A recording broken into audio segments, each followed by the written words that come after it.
My children, I have watched you as I grow old, and soon I retire to my place of resting. There is no one left here but me. But you will still have Mecca, father. No, my child. Mecca went to rest last night. This evening, I will go to join your grandfather Aodh and Mecca in the long sleep that takes us. No, Daddy! It's time to go, father. We must say goodbye. Goodbye, my children. Goodbye, Goodbye. father. Goodbye, father.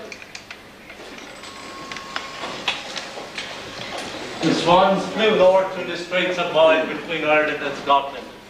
The waters were cold and icy, and they would be lucky to survive here for the next 300 years. The last they saw of their home were many people on the shores of Lake Darabara waving to them. Among them their father Lir, old and tired, the beautiful secret forts and magical woodlands of the Tuatha Danann. The children had become a legend in their lifetime, and as they neared the Straits of Moyle, they felt a cold, icy breeze in their face. They dropped downwards to the water and settled on a rock, exhausted after their long flight. All around them it was grey and barren, surrounded by a flat expanse of green sea with tiny chunks of ice under their feet.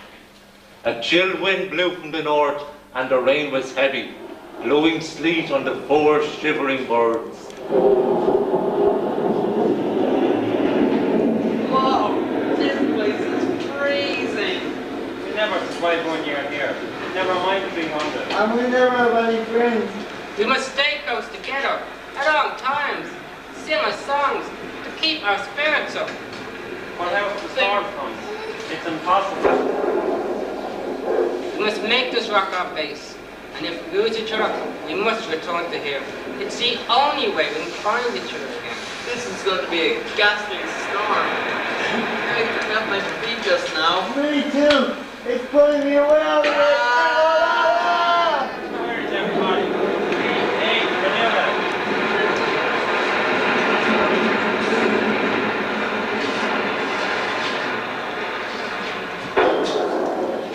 The gale blew wild and without mercy. The swans were scattered, tossed in all different directions into the wild waves and sleet storms. Many hours passed, and finally when the wind calmed, one swan could be seen struggling in the distance. It was Fionnula, trying to make her way back to the rock.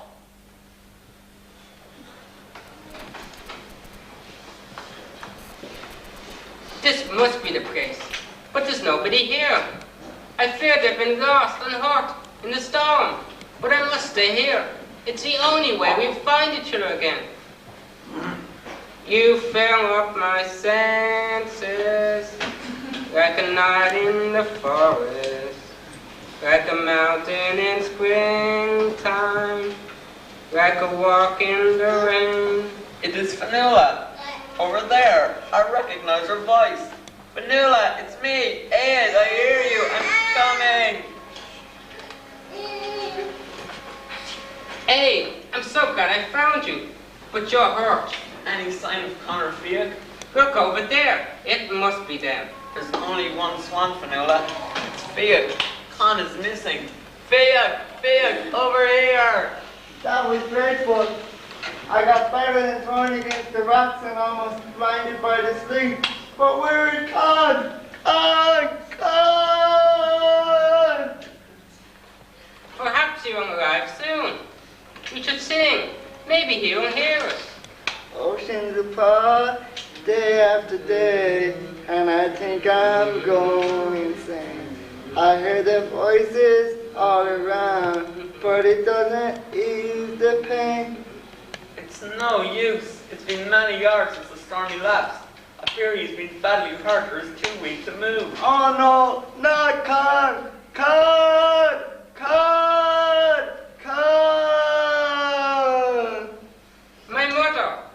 I remember she said, if ever we were in great danger, she would help us.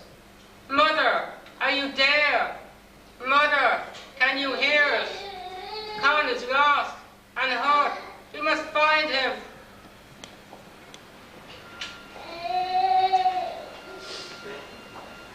Fionnula, I hear you, Fionnula. I see you. You are over over there on the streets of Moyle, on the rock. Aodh, Fiachra and you. Conn is not far away from you. He is hurt. He's bleeding. Over there on the rock. You must go and help him. Go to him, Fionnula. Go to him, Fionnula. Go to him, go. That dream! It was my mother! Hey, Fiach, wake up! What? Mother came to me in a dream. Mother? I believe I know where Conn is. Conn? Over here. She said, somewhere over here. Come, come. Oh, there he is. You're right. Our mother was right. There he is. Oh, thank goodness. Thank you, Mother. Fionnula is hurt badly. Conn, it's us. We're so glad we found you. You're here. Wow, you're here. I'm too weak to move. But now we'll be all right. Everything will be all right. The 300 years spent in the seas of Moyle were the hardest of the enchantment. It was a terrible place. The children were always cold, wet and hungry. Sometimes it was so cold, the sea formed in a solid sheet all around them, and the skin on their feet stuck to the icy rock. Finally, the 300 years passed, and one morning when they awoke, they knew the time had come to move on. They flapped their huge wings and slowly rose into the chill morning air. They turned south, and as they were flying over Ireland, they noticed many changes.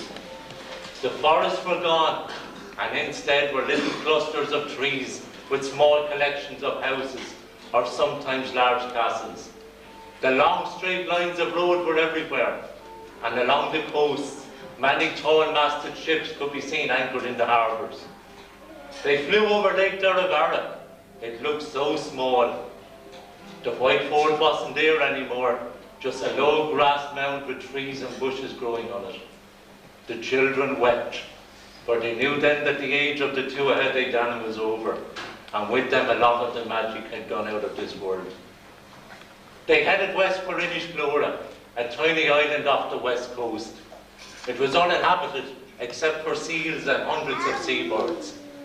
They found a tiny nook under the cliffs, and soon fell into an exhausted sleep.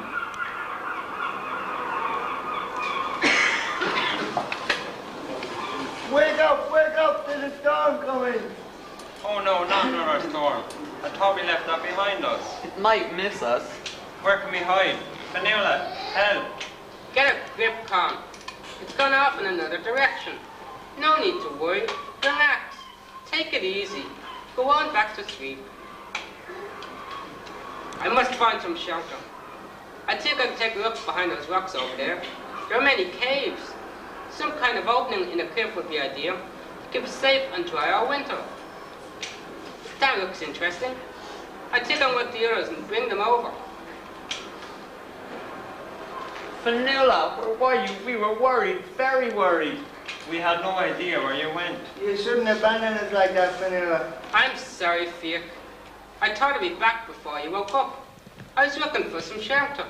Where have you been? Over there, near the shore. But our stepmother said we should stay here on Inishglora. Our stepmother said we must spend our time about the waters of Inishglora. These waters are about Inishglora. So there's nothing stopping us from settling here then? No, nothing. We can settle in that cave over there. It'll give us good shelter. Come on, Conn. Let's go exploring.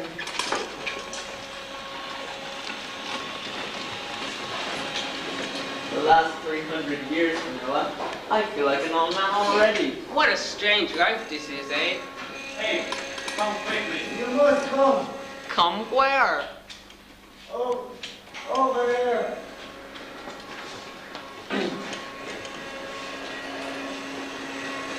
It's a lake. I saw a water lake. Yes. It's completely sheltered. It is the same water that washes over Inishglora. We'll definitely settle here. They had arrived in their final resting place. It was the last 300 years of the enchantment, and it certainly was an idyllic spot. surrounded on three sides by trees and bushes, on the fourth by a small green field. In the evenings they would sing together, and all the birds of sea and air would gather there on the branches, listening spellbound to the four swans' beautiful voices, for they had the voices of angels, and in time it became known as the Lake of Birds. Time passed slowly for the children of Lir, and to measure the passing days, they would take a small round stone from the beach and place it by the side of the lake, one stone for each day. When the pile had grown quite large, an old man came and settled by the side of the lake. The first thing he did was start building a small round hut in the field by the lake. Every morning he would go down to the beach and with a thick piece of rope would drag the stones up along the banks, placing them on top of one another, using wet clay to cement them together. What the old man didn't know was that while he slept, the swans would each take one end of the rope and lift the huge stones into place. The children watched the old man curiously, for he was the first human being they had seen since their father. And Fionnula said he reminded her of the Druids, the holy men, when she was a child. Brothers, do you remember when a stepmother enchanted us? She said we wouldn't be released until the bell of the new god was heard in the land. Do you think he is a follower of the new god? I don't know. Shall we ask him? Yes, ask him, Fionnula. Go on, Fionnula. Well, let's get up close to him first. Well, hello, swans. How are you today? I'm afraid I don't have any bread until tomorrow. That would be very nice. Thank you. What? You speak? We all speak. I'm sorry, have we frightened you? Oh, you are real. Of course, what did you expect? I'm Conn, he speaks. She's Fionnula. And I'm Aodh. Talking swans. Well, of course. I've heard about you, the children of Lir. You know about us? Everybody knows about the children of Lir. And that you mean everybody knows about us? Aye, a legend. You and all your magical race have long passed into legend. My name is Makua. Are you a holy man? I'm a follower of the new god. Tell us about this new god. Because when our stepmother enchanted us, she said we wouldn't be released till the bell of the new god was heard in the land. Oh yes, tell us about that new god. Are you related to the new god? Why do you wear that long grey thread? Can you help us find this new god? What is that building, Makua? That is a house of peace where people go to worship the new god. Can we worship this new god? You can if you believe. Believe in what, Makua? Believe in yourselves.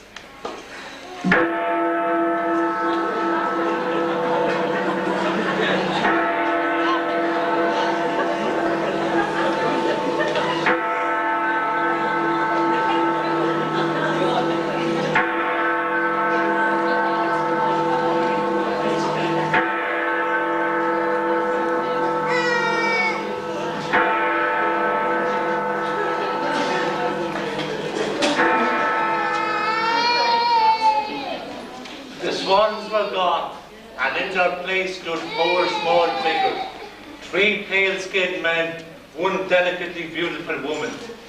They were the last of the magical Aoife. They were the children of Lir.